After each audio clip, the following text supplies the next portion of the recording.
The Entrepreneurship Community Development Clinic presents the duties of directors. This video and all related material are provided for educational purposes only. They are not intended and should not be construed as legal advice. The information should be used as an overview to learn generally about the duties of directors. Watching this video does not create an attorney-client relationship. You are not a client of the clinic unless the clinic has agreed in writing to represent you. When you agree to serve on a board of directors, you enter into a fiduciary relationship with the nonprofit and accept certain legal duties and obligations. Fiduciary duties are intended to ensure a high degree of care and complete loyalty to the corporation in order to protect either the charitable assets if it's a nonprofit, and in the case of for-profit corporations, the benefit of the shareholders. This video will cover the duty of care, the duty of loyalty, and the duty of obedience. Because these terms are somewhat vague, it can be difficult for those who become directors to understand what their duties are. Each state has their own statute for the duties of directors.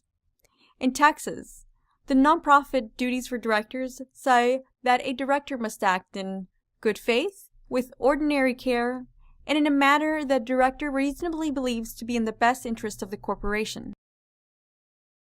I will use the following example to demonstrate the duties of directors. Mr. P managed corporation PB&J. He was able to make PB&J a very successful corporation. When Mr. P retired, Ms. P became one of the directors, and his two sons, Junior 1 and Junior 2, became officers. Although Mr. P was very noble and did very well with the corporation, his two sons were cut from an altogether different cloth than his father, and began making loans from the corporation to themselves that they never repaid. These loans were reflected on financial statements that were prepared annually for the board. Ms. P was not very active as a director, and she knew virtually nothing about the corporation's affairs. She never asked to see any financial statements, even though the numbers didn't really add up. From the statements she had been provided, Ms. P never visited the office of the corporation. She didn't know the policies and practices pertaining to withdrawal of funds. And although Ms. P knew that her sons had a history of living lavishly, she did nothing to make sure that her sons were complying with the corporation's best interests. The duty of care requires the directors to devote the necessary amount of time and attention to the affairs of the corporation so they will be able to make reasonable and informed decisions.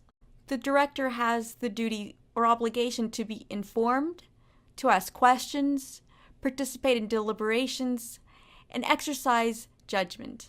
This means that Ms. P has to participate in her role as director.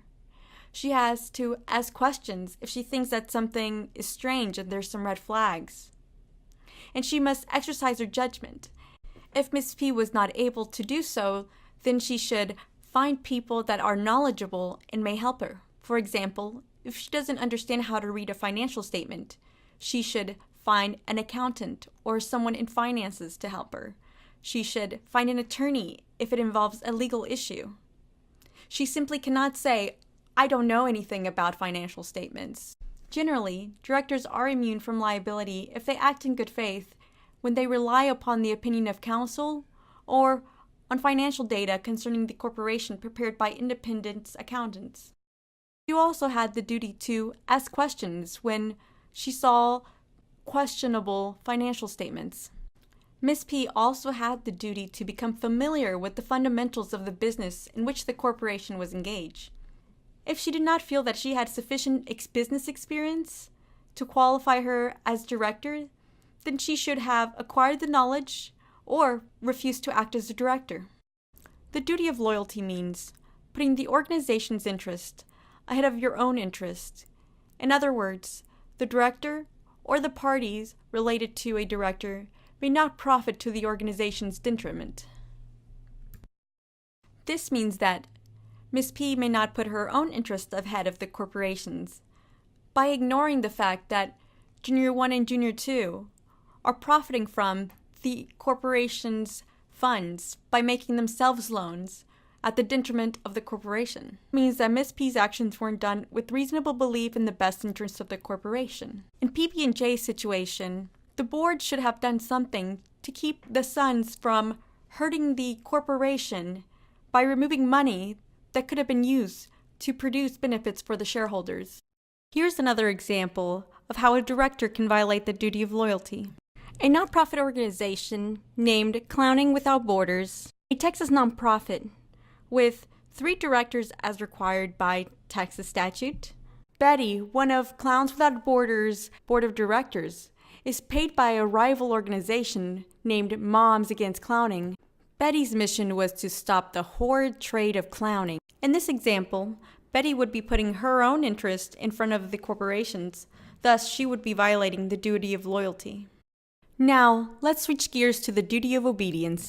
Because the duty of obedience is more prominent with nonprofit corporations, let's continue using the example of Clowns Without Borders.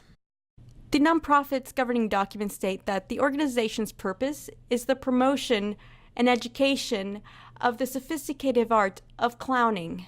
Therefore, if the board decided to donate all the money that belongs to Clowns Without Borders to Moms Against Clowning, the board would be violating the duty of obedience by not remaining focused on its mission and not using donated funds appropriately. The duty of obedience also requires directors to follow the laws. In this example, a for-profit corporation named Clowns sells clowning paraphernalia. In order to generate additional revenue, the board of Clowns has set up a new department where they launder money. Laundering money, of course, is illegal, and therefore would be an excellent example of the breach of duty of obedience.